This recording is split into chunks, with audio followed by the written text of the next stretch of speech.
We've been talking about the AI. I just told the general managers, he walked by, I said, we're replacing him. We don't need him. The AI, GM? Yeah. AI can do all of his, That's good. I don't know what he does, spreadsheets. Oh.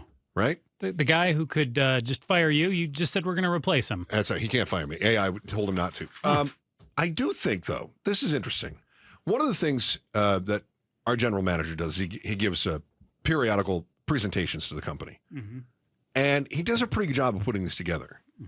He's got a certain, what is it, Pablo? Je ne sais quoi. Right? He's got this intangible, this way of talking to people. I don't think AI is going to have that. I think he practices that.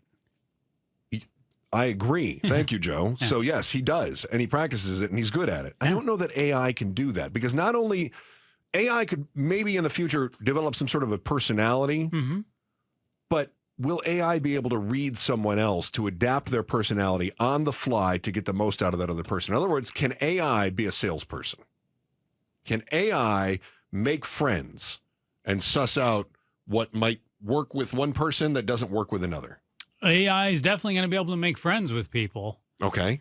Are we adapting to AI? You make mention of AI making friends with people. Are you talking about like the chatbots? I am thinking exactly like the chatbots and what's going on with some of the little ones out there. The kids these days?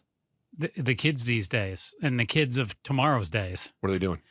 They are becoming best friends with AI. 15% say that they'd rather talk with a chatbot than a real person. Oh. And that number grows when you talk about, I don't know exactly what a vulnerable child is, but they say 1 in 4 vulnerable children say that they'd rather hang out with the chatbots because they have no one else to talk to. So, okay, so vulnerable children is probably someone in a volatile household or a low income area, someone who could potentially fall through the cracks, right? I would think of that as being a vulnerable person. But I think it kind of makes sense that they would lean on the chatbot. They can trust the chatbot, right? Whereas they might have a history of not being able to trust adults. I can't trust my uncle because he touches me funny. Okay. Right? Sure. Okay. So, but I can trust the chatbot. Trust the robot than the creepy uncle. Well, yeah, right. But that uncle has now taught you that older men may be threats, right? That kind of thing. You're the dad in the room, though. Yeah. This doesn't give you any pause at all? It concerns me a little bit because I want my kids to be able to develop social skills. Yeah. Interpersonal skills. As I just made mention, our boss is really good at being able to read the room, right? Give a presentation. Interact with others. Exactly.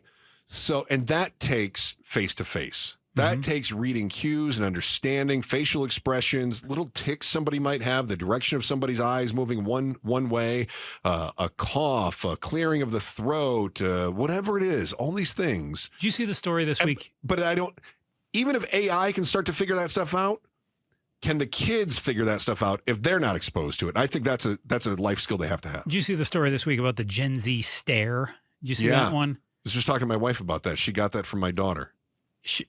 My daughter gave her the Gen Z stare. I was going to say, your wife's not giving people the stare. No. Yeah, she got the stare. Yeah.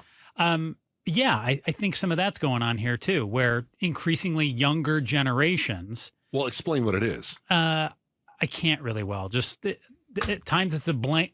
I'm not a Gen Z. It's a blank look that Gen Z will shoot you, and people were debating why it's happening. Either they don't understand or like they don't know how to interact and converse the way that you and I do. Yeah. And so was that a fair explanation? Kind of, yeah. So what they end up doing is they sort of stare at you blankly because they don't know how to react to what you just said, or they're frustrated by what you just said and they don't know how to counter that. They Correct. don't know. They don't have the emotional maturity. Have you gotten this from somebody? Yeah, my youngest son has always done this. I always called it the death stare, though. There's someone here who does it at times. Pablo? No, not Pablo. He's got that Gen X stare. They definitely eyes don't lie, bro. Gen X My stare eyes don't lie. Gen X stare is a mix of self-deprecation and sarcasm. No, they don't do it to be rude. They just do it, I think, because they don't know how to interact and they don't know how to acknowledge the conversation that you're having. Is that going to get better with Gen Alpha if their relationships are based on chatbots? No, it's going to get worse. Thanks for watching The Chris and Joe Show. Click to see more from Chris and Joe and tap the button in the middle to subscribe to KTAR News.